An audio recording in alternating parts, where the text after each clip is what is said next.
Қайырлы күн, достар. Сіздерге Тарих мектебі каналы Ұлы Жібек жолы тақырыбын ұсынады. Ұлы Жібек жолы шығыс пен батыс аймақты байланыстырған сауда жолы.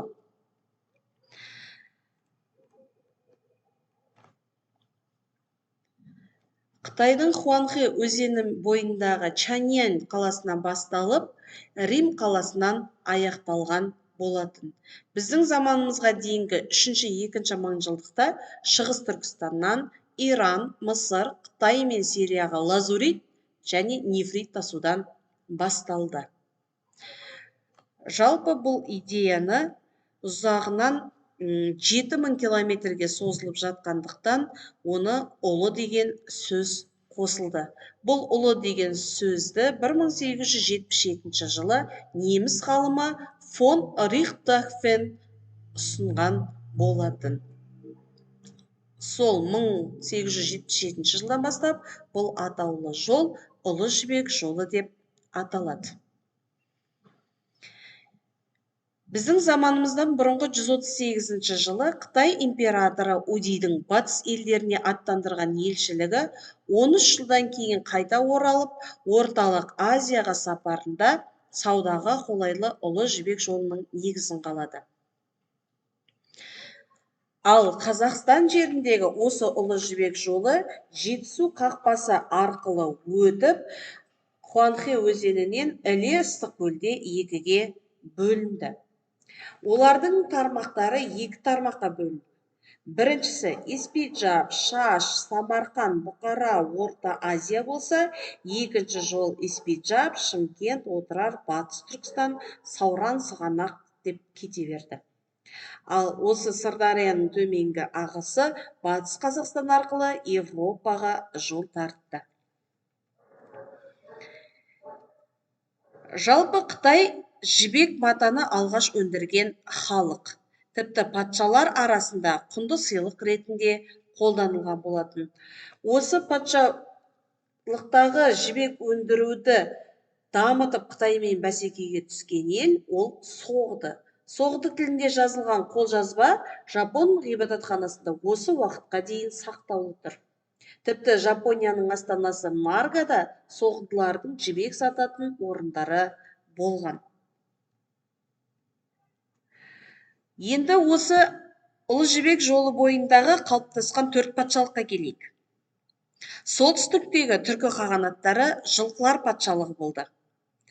Оңтүстіктегі Үндістан Предер патшалығы. Батыстағы Византия асылтастар патшалығы болса, шығыстағы Қытай адам патшалығы деген атауды алды. Тіпті осы Ұлы Жібек жолы бойында түрік қағанаты мен Византия дипломатиялық байланыс орнатып, Иранға қарсы 568 жылы одақ құрған. Ал 6 ғасырда Қытай императоры Иран шахына жібектен жасалған бұйымдарды сыйлыққа жіберген.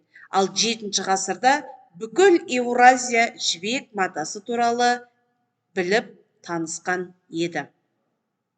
Енді Ұлы Жібек жолының бізге тегізген қандай әсері болды? Ұлы Жібек жолы сирек кездесетін жануарларды сатты. Қытай мен Болгар бұрышы әлі күнге дейін сатылымда. Соғдылар түркілерден жылқы өсіруді үйренді. Музыкалық мәдениет дамыды. Ақша соғатын шеберханалар салынды. Миссионерлік мақсатта пайдаланылып, Будда, зороастризм діндері түркі жеріне енгізілді. Сонымен бірге Ұлы Жібек жолының бойында өте үлкен сауда қалалары пайда болды. Ұлы Жібек жолы 2014 жылы 22 маусымда ЮНЕСКО-ның қорғалу тізіміне енгізілді. Сіздерге мынандай тапсырма. Сандар сөйлейді тапсырмасы бойынша есептердің шешуін табыңыз. Және әр шешілген жауаптың тарихта алатын уақытының оқиғасын анықтайсыздар. Жауабы келесідей. Бірінші, 2 ғасыр ол Ұлы Жібек жолы пайда болды. 138 жылы Қытай императоры батысқа керуен жолын шығарған. 542 жылы Қытай деректерінде түріктерге қатысты алғашқы мәліметтер кездесе, 552 жылы түрік қағанаты дүниеге келді. 12 ғасырда Ұлы Жібек жолы бойында Ашнас, Сауран, Жент қалалары бой көтерді. 3 мыңжылдықта алғаш рет лазурит пен нефрит тасымалдана бастады. 1155 жылы Шыңғысхан өмірге келді.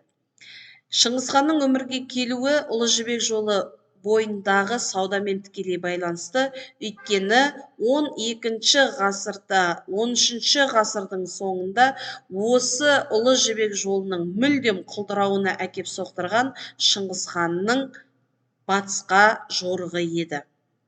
751 жылы Атлах шайқасы болды, өйткені ең алғашқы миссионерлердің келуі, ислам дінінің түркі даласына енуі осы оқиғадан бастау алады.